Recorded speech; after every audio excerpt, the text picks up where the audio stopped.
संसार में दो तरह की दुनिया मोस्टली मानी जाती है। एक वो जो सुप्रीम पावर अल्लाह वाहिगुरु गॉड खुदा राम को मानने वाले हैं, और एक वो जो नहीं मानते। मानने वाले क्यों मानते हैं, किस लिए मानते हैं, और न मानने वालों ने ऐसा क्या देख लिया जो वो नहीं मानते। किसी भी चीज का रिजल्ट अगर आपने लेना होता है, पहले उसके लिए प्रैक्टिकली आपको कुछ करना होगा। कर्म के बिना रिजल्ट नहीं और ज्ञान के बिना कर्म नहीं। किसी चीज का अगर आपको नॉलेज नहीं है तो उसके लिए कर्म कैसे करोगे? नॉलेज है और कर्म नहीं करते तो प्राप्त कैसे करोगे? उदाहरण के तौर पे बच्चे स्कूलों में पढ़े हैं या बड़े भी बैठे हैं, तो आप लोगों ने डिग्रियां हासिल करी होंगी, काफी पढ़े होंगे। क्या आप बता सकते हैं कि ये डिग्री सोए सोए हाथ में आ गई? जी नहीं। नर्सरी से जो भी क्लासें आजकल चलती हैं वहां से शुरुआत करनी पड़ी, और उसके बाद आपने जिंदगी के 20-25 साल लगाए होंगे, तब जाके डिग्रियां या मास्टरेट की डिग्री आपके हाथों में आई। फिर दौर शुरू हुआ कर्म करने का। कितने इंटरव्यू हुए होंगे, कोई पहले में ही पास हो गया, कई बार रिजेक्ट हुए होंगे, तब जाके सक्सेस हुए होंगे, और फिर कर्म करने लगे।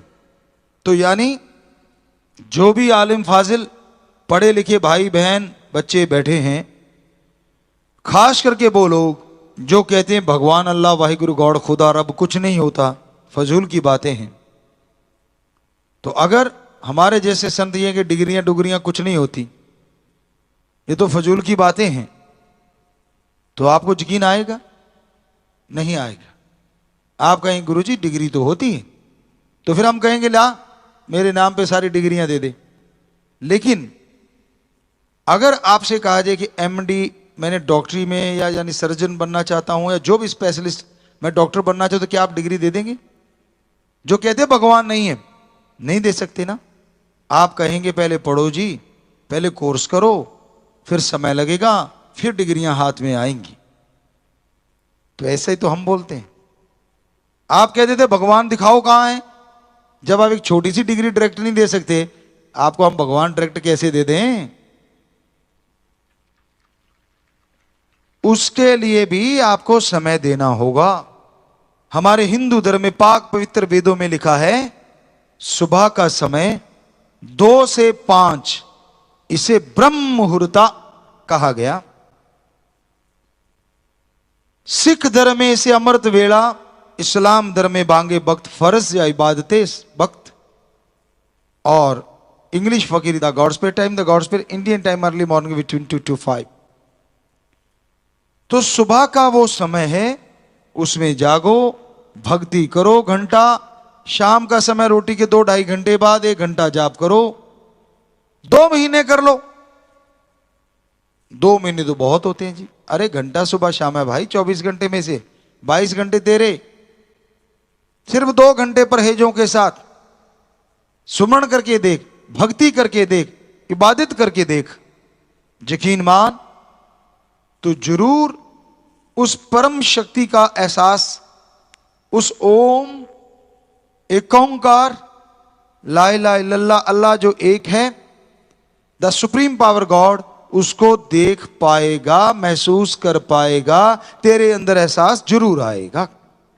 अब जरा विचार कीजिए, आप वो एमडी की डिग्री देने के लिए 20-25 साल लेते हैं, और इधर 2 ही महीने, फिर भी आप देना नहीं चाहते, और बैठे बैठे कहते हो भगवान तो है ही नहीं, इसका क्या इलाज?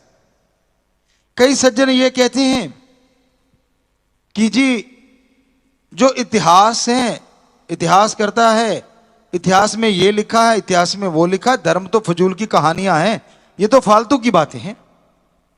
हम उनसे जरूर पूछेंगे, जरा बताइए इतिहास लिखा किसने? आदमी ने। और वो लिखने वाला आदमी घर गृहस्थ से जुड़ा होगा, घर परिवार में रहता होगा। कहते जी बिल्कुल सही। तो हमारे धर्म भी आदमी ने लिखे हैं, पर वो जंगलात में चले गए। जैसे आपके कोई इतिहास करता रहे होंगे, वो डिग्रियां ली होंगी, डॉक्टरेट होंगे, वैसे हमारे वाले जो थे वो संत, फकीर, ऋषि, मुनि, पीर, पैगंबर कहलाए। उन्होंने पूरी उम्र का रिसर्च उन किताबों में दे दिया और उन्होंने अपना पूरा एम बना के चले जिंदगी में, और ऐसा कर्म किया ही नहीं। इतने इतने साल लगाए उन्होंने। अब आप ही बता दिए यकीन किस पे करना चाहिए? आप कहते ना इतिहास वाले पे। क्यों भाई? उस पे आप यकीन कर रहे हो, वो भी आदमी ने लिखा है। और जो संतों ने, महापुरुषों ने पवित्र ग्रंथ लिखे, वो प्रैक्टिकली मेथड ऑफ मेडिटेशन है। करके देखो 2 महीने, रिजल्ट ना आए तो कह देना। और आप बड़ा इतिहास कभी कल को बदल जाता, दूसरा है उसने बदल दिया। कितने आए जिन्होंने बदल के रख दिया? पहले हमारे देश में राज किसी और का था, यानी सैकड़ों साल पहले, तो उसने अपने हिसाब से इतिहास को तोड़ो मरोड़ा। 150-200 साल और किसी ने राज किया, उसने अपने हिसाब से तोड़ मरोड़ दिया। आप उसको सच माने जा रहे हो, ये कैसे सही है? हालांकि धार्मिक ग्रंथों के साथ भी ऐसा हुआ है, हम ये नहीं कहते सिर्फ इतिहास के साथ ऐसा हुआ है, लेकिन उनमें जो अनुभव संत पीर फकीरों के हैं वो ज्यों के त्यों सच्चे हैं। तो ये 2 तरह की दुनिया अपनी अपनी मस्ती में। एक बार रिसर्च किया गया, काफी देशों के साइंटिस्ट एक साथ बैठे, रिसर्च किया, पता चला, उन्होंने चिप वगैरह लगाई, सेंसर लगाए, 100-200 आदमी एक साइड में, 100-200 एक साइड में रखे। एक साइड वाले मालिक को मानने वाले और एक साइड वाले मालिक को नहीं मानने वाले। तो उन्होंने जो व्यवहार में जो भी उन बच्चों के आया, उन लोगों के आया, घर गृहस्थ वालों के, वो लिखते चले गए।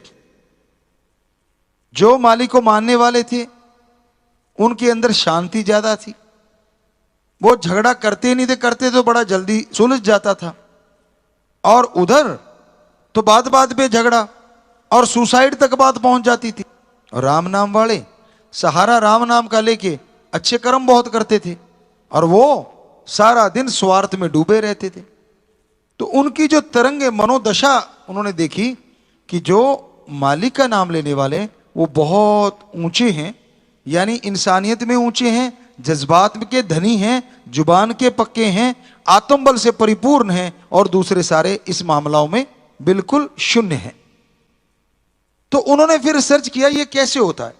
तो उन्होंने देखा अदृश्य किरणें उनमें से निकलती हैं, कहां जाती हैं पीछा करना चाहा, नहीं पता चला, ब्रह्मांड में कहीं लुप्त हो जाती हैं।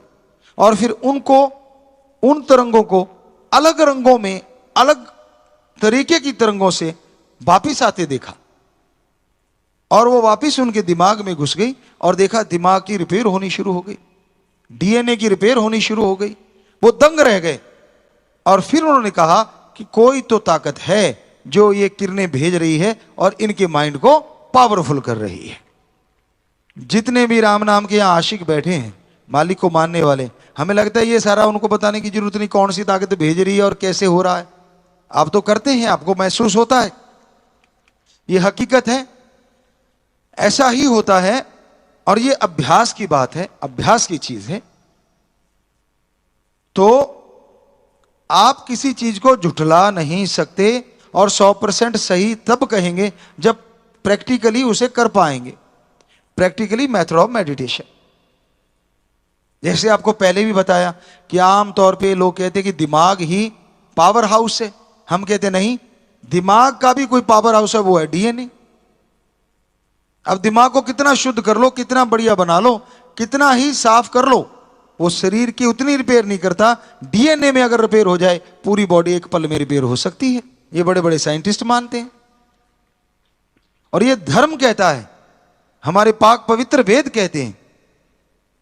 पूरी दुनिया को उन्होंने संदेश दिए, पूरी दुनिया को बताया कि भाई कैसे आप सुखी और शांत में जीवन व्यतीत कर सकते हैं। तो गुरुकुल में सिखाया जाता था अपने आप की रिपेयर करना, अपने आप को पढ़ना, कि आपका शरीर आपका डॉक्टर बन जाए। यह हमने 100% अनुभव किया है। आप अपने सिक्स सेंस को जगा लें थोड़ा सुमरण के द्वारा, भक्ति के द्वारा। यकीन मानिए, आपका शरीर ज्यादा खा रहे हो तो भी टोकेगा, गलत खा रहे हो तो भी टोकेगा, गलत एक्सरसाइज हो रही है तो भी टोकेगा, गलत कोई कर्म करने जा रहे हो तो टोकेगा ही टोकेगा। वो आत्मा है, विल पावर है। वो सिखाया जाता था वहां, उसकी बाकायदा ट्रेनिंग दी जाती थी कि अपने शरीर की कैसे सुननी है। थोड़ा योगा करवाया, एक्सरसाइज करवाई, फिर मेडिटेशन, ध्यान में बिठाना सिखाते थे। और ध्यान में जाके सबसे पहले होता था अपने शरीर का ध्यान। योगा में चक्र होते हैं नीचे से लेके यहां तक, और ध्यान में सीधा यहां जाया जाता है। तो कि फुल बॉडी में आपको महसूस हो मेरी बॉडी में क्या कमी आ रही है, कहां कमजोरी आ रही है, क्या परेशानी हो रही है, तो आपको महसूस होगा। फिर उसको रिपेयर कैसे करना है, कौन सी जड़ी बूटियां, कौन से, यानी पूरा एक डॉक्टर टाइप। वहां पे जंगलात में जड़ी बूटियां होती थी, वहां से ही सिखाया जाता था। सबसे पहले था कि बंदर को फॉलो करो। बंदर जो जा रहा है, कोई बंदर के चोट लग गई, वो जाता है पत्तियां बीनता है, वो पत्तियां लाके खुद ही, आपने देखा होगा चिंपैंजी हो गए, ये बंदर की प्रजातियां एक तरह से, तो वो क्या करते हैं, पत्थर से पत्तियों को कूटते हैं। जो मान लीजिए कहीं हेजलनट है या कई तरह के नट्स होते हैं, वो भी तोड़ के खा लेते हैं उसमें से निकाल। यहां तक छोड़ो, नारियल को फोड़ के, पके हुए को अंदर से, नारियल का वो जो खाते हैं हम लोग पार्ट, पंजाबी में तो खोपा कह देते हैं, कोकोनट कह लीजिए, आप जो मर्जी बोल दीजिए, वो खाते हैं, वो उसको फोड़ के। तो है ना कमाल, इतना सख्त नारियल, लेकिन वो क्या करते हैं, उनको पता है, इतनी अकल है, पत्थर पे रख के, पथरीली जगह पे, और ऊपर से बड़ा पत्थर मारते हैं। एक बार नहीं, दो बार नहीं, 15-20 बार में तोड़ ही लेते हैं। पानी पी लेते कच्चे का, पक्के का वो खा जाते हैं। तो वो क्या करते हैं, ऐसे ही पत्तियों को कूटा और जाके उसको या तो खिला दिया या लगा दिया। तो वहां से गुरुकुल में सिखाया जाता है, ये पत्तियां फलां पेड़ की हैं, इसके जख्म था, ये काम आई, तो उससे बना स्नेह लेप, जिसकी चर्चा हमने पीछे की थी कि वो लगा देते थे, सुबह तक जख्मी भर जाते थे। आज वाले तो डॉक्टर कहें गुरुजी सारे ये जो आपके वेद हैं सब झूठ का सौदा है। नहीं नहीं, ऐसा नहीं है, आपके दिमाग वहां तक पहुंचा नहीं, इसलिए झूठ का सौदा है। आपकी लिमिटेशन है, उनकी कोई लिमिटेशन नहीं थी। जबरदस्त दिमाग था उन संत पीर पैगंबरों का, जिन्होंने हमारे गुरुकुल को चलाया। कहां तक पहुंचे हुए थे वो, हड्डी टूट गई, शाम को दवाई दी, सुबह जुड़ गई। आप मानोगे नहीं, आप तो 15 दिन प्लास्टर में पैर जब तक अटका नहीं रहेगा तब तक मानते नहीं। और ये हकीकत है, ये सच्चाई है। हम डॉक्टर साहबानों को ये नहीं कहते कि आप गलत कर रहे हैं, आप सही कर रहे हैं 100%, लेकिन आप वहां तक पहुंचे नहीं तो आपको वो चीजें कहानियां लगेंगी, किससे लगेंगी। उसके तक पहुंचने के लिए मेडिटेशन करनी पड़ेगी, ध्यान एकाग्र करना पड़ेगा। फिर एक किसी ने एक फिल्म का एक सीन दिखाया था हमें कि ये टाइम मशीन है जी, कोई बंदा जब चाहे पीछे चला जाता है, जब चाहे आगे चला जाता है, फ्यूचर में, पास्ट में, और वो प्रेजेंट हर जगह रहता है। ऐसा है, वो फिल्म में कहानी सी लगी, लेकिन मेडिटेशन के द्वारा ये असलियत में हो सकता है, हकीकत में हो सकता है। आप महसूस कर सकते हैं, उन चीजों को सामने देख सकते हैं। इसको भी शायद आप किस्सा कहानी बताएंगे, तो अगर आपको लगता है किस्सा कहानी हमारा चैलेंज है, हम आपको मेथड बताते हैं, आप सामने आपके ऊपर 2 आदमी लगा देते हैं, क्योंकि यकीन हमें भी आप पे नहीं, अगर आपको हमारे पे नहीं। वो निगाह रखेंगे आप घंटा भक्ति करते हो कि नहीं, निगाह रखेंगे आपकी, और घंटा सुबह घंटा शाम प्रैक्टिकली मेथड ऑफ मेडिटेशन करके देख लो, एहसास आने शुरू हो जाएंगे। फिर तो आपकी रुचि बन जाएगी ना, फिर आदमी चले जाएंगे। पर आप भक्ति नहीं करते, उसको फजूल समझते हैं, आपका माइंड ही नहीं मानता कि मैं इससे आगे बढ़ूं। और क्या कहते हो आप डॉक्टर साइंटिस्ट, क्या कहते हो, इंसानी बॉडी को 5 से 7% पढ़ पाए, ज्यादा से ज्यादा कोई कहेगा 10 या 15, इससे आगे कोई नहीं गया। तो आदमी के शरीर का दिमाग ही नहीं पढ़ा जा पा रहा, कब वो रिएक्ट कर देता है, कब क्या बना देता है। एक आदमी था, और उसका बिल्कुल मृत्यु नजदीक थी, तो उन देशों में इच्छा मृत्यु का प्रावधान है। तो उसने उनको कहा कि जी मैंने तो ये स्वीकार करनी है। तो वो डॉक्टर कहने लगे अगर तूने ऐसे ही है तो हमें एक तजर्बा भी हो जाएगा, समाज के लिए कुछ काम कर जा। कहते बोलो। कहते हम तेरे ये कोबरा, सामने कोबरा रख दिया कि ये तेरे काटेगा और तेरे मौत होगी, हम देखना चाहते हैं तब तब कौन कौन से रसायन और क्या क्या शारीरिक प्रक्रिया होती है या प्रतिक्रिया होती है वो देखना चाहती। कहता कोई बात नहीं, मैंने तो जाना ही है। तो आंखों पे पट्टी बांध दी, कोबरा उसको दिखा दी, आंखों पे पट्टी बांध दी, एक सुई ली और उसके पैरों पे 2 बार सुई मारी और वो मर गया। सारे दंग डॉक्टर, ये क्या हो गया? अब चेक किया गया, हार्ट अटैक नहीं हुआ उसे, माइंड फेलियर नहीं हुआ। क्या हुआ उसके? 2 कोबरे का जहर उसके अंदर से मिला। बताओ कहां से आया? अभी तक रिसर्च चल रही है कि माइंड इतना कुछ क्रिएट कर सकता है आदमी के अंदर। उसने कल्पना कर ली आंखें बंद करते ही कि भाई अब काटेगा तो वो काटेगा, तो माइंड उसके लिए तैयार हो गया, डीएनए तैयार हो गया कि भाई इसको अब ये डोज आने वाली है। और उसने सोचा जैसे सुई लगी कि आ गई। तो ये क्रिएशन हुआ कैसे? अभी तक उलझे पड़े हैं साइंटिस्ट, अभी तक पता नहीं चला। पता चला हो तो हमें कोई, हमारे डॉक्टर साहबान या कोई भी जरूर बताना, क्या उसका कोई रिजल्ट आया अभी तक? यहां तक हमें तो नहीं मिला। उन चैनलों पे देखा तो कभी सुना नहीं कि उसका कोई रिजल्ट निकला कि वो हुआ कैसे। अब एक कोबरा नहीं, 2 का जहर अंदर से मिल गया और वीडियो भी बताते हैं उसकी है, सब कुछ है। तो कहने का मतलब ये चीज आपको अभी तक पता नहीं चली। हमारे 12,000 साल पुराने पाक पवित्र वेदों में ब्रह्मचर्य आश्रम में बच्चों को यह पढ़ाई जाती थी कि माइंड ऐसा ऐसा क्रिएशन कर सकता है जो आप कल्पना नहीं कर सकते। तो अगर 2 कोबरे का जहर पैदा कर सकता है, तो जब ध्यान में वो संत हमारे ऋषि मुनि बैठते थे, क्या ये पॉसिबल नहीं? वो हवा में उड़ने लग जाते थे। अगर 2 कोबरे का जहर अंदर बन सकता है तो हवा में उड़ा क्यों नहीं जा सकता? ये तो माइंड के ऊपर है। उसकी शक्ति को हमने इस्तेमाल नहीं किया, तो वहां इस्तेमाल करना सिखाया जाता था। कैसे उठते हैं धरती के ऊपर से ध्यान के द्वारा, कैसे आगे बढ़ा जाता है, कैसे अपने आप को आप गति देते हैं, कमांड देते हैं। अब आप कंप्यूटर को कमांड नहीं देते, फिर कमांड दे देंगे वो चीज चलती है, नहीं, ये फलाने वाली कमांड दे दो, धिंकड़ वाली कमांड दे दो, वो इनकी भाषाएं हैं। लेकिन माइंड भी तो बॉडी को कमांड देता है। वो सिखाया जाता था गुरुकुल में। जरा सोचिए स्टूडेंट कैसे होंगे जिनको यह पता होता था कि मैं चाहूं तो उड़ भी सकता हूं, मेरे अंदर की पावर को मैं और ज्यादा कर सकता हूं, कॉन्फिडेंस और बढ़ा सकता हूं, अपनी बॉडी की जो शक्ति है उसको और बढ़ा सकता हूं विल पावर के द्वारा। खुराक, यहां कई सज्जन बैठे होंगे 10 रोटियां खाते होंगे, हैं सींकिया पहलवान, और कई कहते हैं हम पानी पीते हैं फिर भी गामा पहलवान। कहने का मतलब बहुत मोटे ताजे हो जाते।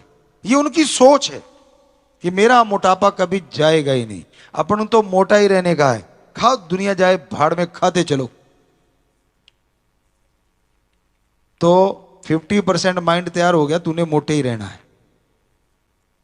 फिर डीएनए में चले गए, वो रस ही नहीं देता कि इसको पतला होना है। कहते ना कमांड आ गई है, आप इसको ऐसे रखो, तो माइंड कहता ठीक है। अब 25% और जुड़ गया, 75% काम हो गया, रह गया 25%।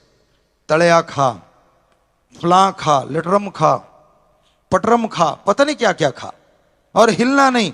फोन लिया इधर, ओहो कमर दर्द हो गई, इतने में ही हो गया काम। ओहो मैं इस बाजू पे पड़ा डॉक्टर साहब, मेरे यहां कुछ हो गया, कंधा हिल गया। ये कंधा है कि तिनका है? जरा सा दाब आने से फिस गया। होता होगा बहुतों के साथ, कंधे के, खास करके हमारे नए पीढ़ी के साथ, कि ओहो बाजू बहुत देर रखी उस, बस पूछो मत। तो कहने का मतलब अब इस शरीर को हिलाओगी ही नहीं, बेचारे मसल तो फिर वैसे ही। आज बच्चे करते क्या है? तो आप शारीरिक कर्म भी करो, माइंड से काम लो। तो उस समय में ये दोनों का तालमेल रखा जाता था। शिक्षक जो होते थे, जिन्हें ऋषि मुनि या गुरु संत कहते थे, गुरुकुल को चलाने वाले, वो बैलेंस देखते थे समय समय के अकॉर्डिंग। 7 दिन में 1 दिन इंटरटेनमेंट का रखना, वो काफी देर तक चलता रहा इंडिया में, हमारे भारत में तो, कि शनिवार के दिन उसे बोला करते थे राजस्थान में बाल सभा। यहां तक हमें याद आता है, हाँ बाल सभा। और उस बाल सभा में क्या होता था, बच्चे गाते थे या चुटकुले सुनाते थे और टीचर भी इंजॉय करते थे, बच्चे भी। आज तो सभा तो गई उड़, बाल बाल रह गया। बाल को बेचारे को, बच्चा कहीं भी बरत लो, पढ़ नहीं रहे तू। और जब खुद को काम है, बाप दफ्तर में, मां दफ्तर में, बच्चा स्कूल में आया, वो दोनों थके हुए आ रहे हैं, दिमाग पे बोझ है। हम नहीं कहते कि काम ना करो, करना चाहिए, कर्म तो जरूरी है, पर बच्चे के लिए भी तो टाइम देना जरूरी है। या फिर पैदा तब करते जब पूरे पैरों पे खड़े हो जाते, और पहले पैदा कर लिया तो क्या आपका फर्ज नहीं है उसके प्रति? क्या माँ बाप ने आपको नहीं दिया टाइम? नहीं दिया होगा तो गलत बात है उनकी भी, और अगर दिया है तो आप क्यों नहीं दे रहे भाई?